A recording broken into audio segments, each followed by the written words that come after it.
शब्द गाया कि ले लो जी कोई हरि का नाम।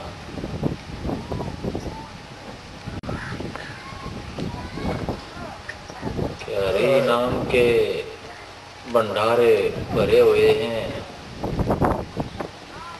और इस भंडारे में से कोई भी आ सकता है, वो इसमें हिस्सा बटा सकता है। इसमें कोई अमीर का ज्यादा हिस्सा नहीं है, किसी गरीब का कम हिस्सा नहीं है, किसी हिंदू का ज्यादा हिस्सा नहीं है, किसी मुसलमान या ईसाई या सिख का हिस्सा कम नहीं है। इसमें तो कोई भी आ सकता है और इस भंडारे में साझा कर सकता है। ये तो ऐसा भंडार, ऐसा समुंदर, ऐसा प्रेम का सिंधु है। ये शब्द में ये भी बताया कि प्रेम नगर हमारा गांव, कि इसकी शर्त एक ही है, इसमें कौन साझा कर सकता है कि जो प्रेम की नगरी में रहता है, प्रेम का व्यापार करता है।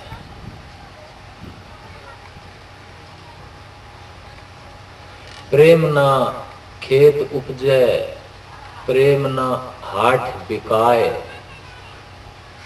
कि प्रेम तो ना खेत में पैदा होता ना दुकान पे बिकता। राजा प्रजा जे रुचे शीश दिए ले जाए, कि राजा हो प्रजा हो, अमीर हो गरीब हो, जो अपनी धड़ दे सकता है, जो अपना शीश दे सकता है, वो इसका सच्चा ग्राहक है। क्योंकि प्रेम का सबसे पहला जो नेम है वो एक ही है कि इसमें लेने की लालसा नहीं होती। इसमें लेन का लालच नहीं होता। अगर लालच हो गया तो प्रेम नहीं रहा, वो वासना बन जाती है।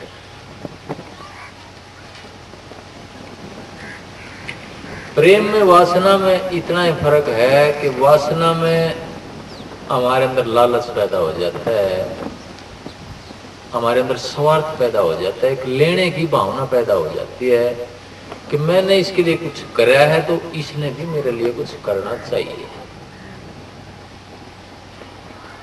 और बदले में वो उस एहसान को नहीं उतारता है तो हम बुरा मानते हैं। फिर उसकी बात जगह जगह बकते हैं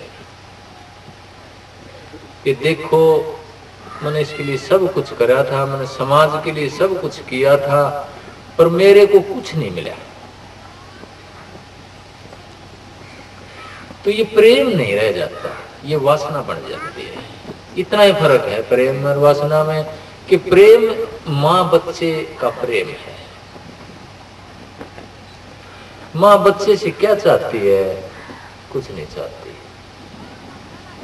एक निस्वार्थ प्रेम है, कोई स्वार्थ नहीं है। वासना वो हो जाती है जब बदले में कुर्बानी मांगते हैं, दूसरे से उसका बदला मांगते हैं कि बदला चुका भाई। मैं कहता हूं माँ बाप को भी बच्चों से बदला चुकाने की भावना ना रखे तो अच्छा है, सुखी रहेंगे।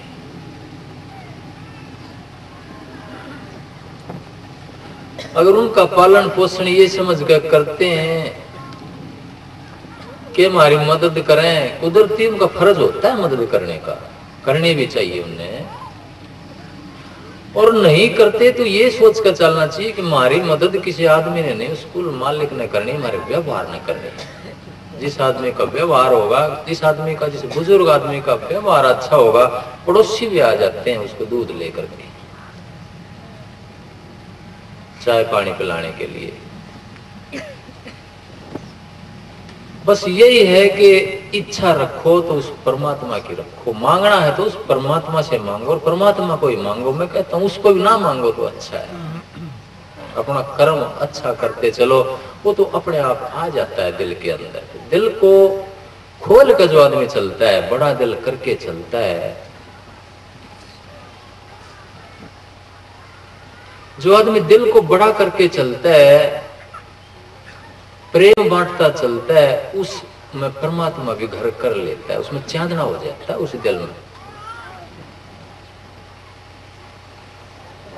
और जो उस दिल को सिकोड़ कर बंद करके चलता है, वो अंधेरे में जीतता है। और घर में भी कोशिश करता है कि अंधेरे में पड़ा रहे, और विचार भी धीरे धीरे अच्छा है रहता, वो फैलता नहीं, वो सिकुड़ता चला जाता है। उसका भी, आगे आने वाली प्रणाली का भी, और बच्चों का भी। वो घर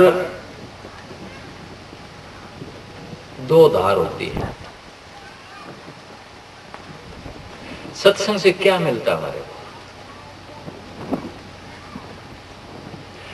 दो धार होती हैं प्रकृति में, कुदरत में, एक अच्छी एक बुरी। हम कोशिश करते हैं कि अच्छा आदमी होगा अच्छी संगत ढूंढेगा, जो बुरा होगा उसका अच्छी संगत में जी नहीं लगता। वो कुदरती बुरी संगत की खोज में रहेगा। एक धार कुदरत में खरी है, एक धार खोटी है। एक धार दयाल की है, परमात्मा की है, दूसरी काल की है, शैतान की है। तो अब ये निर्भर करता है कि हम कौन सी धार में शामिल होना चाहते हैं, कौन सी धार में शामिल होकर के उस भंडारे में साझा करना चाहते हैं।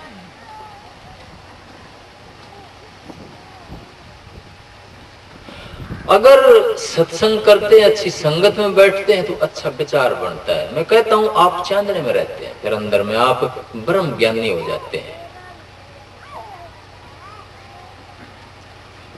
ब्रह्म ज्ञानी कौन होता है? जो ज्ञान में रहता है, प्रकाश में रहता है, चांदने में रहता है। वो बात बोल देता है, लोग भी फिर धीरे धीरे उसका बुरा नहीं मानते ना, भाई ये तो ऐसे ही बोलता है, बात हिसाब की कहता है।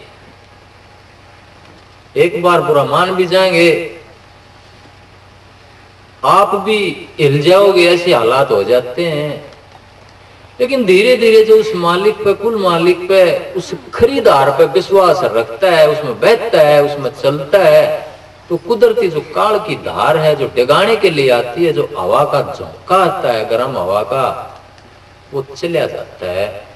और जिस आदमी की उसमें गहरी जड़ होंगी वो डट पाता है। मैं कहता हूँ आंधी तूफान आती है, पेड़ की जड़ जिसकी गहरी होगी वो ही खड़ा रह पाता है, और वो होती है सच्चाई की जड़।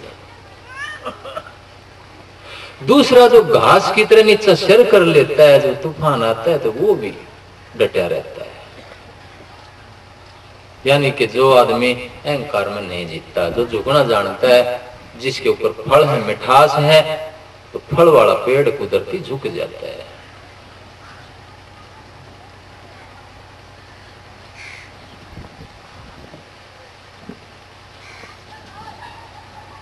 बड़ा हुआ तो क्या हुआ,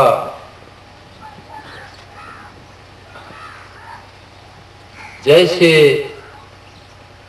नन्ही घास, और घास जड़ जाएंगे, डूब रहेगी खूब। जियो तो ऐसे जियो जैसे नन्ही दूब, और घास जड़ जाएंगे और डूब रहेगी खूब।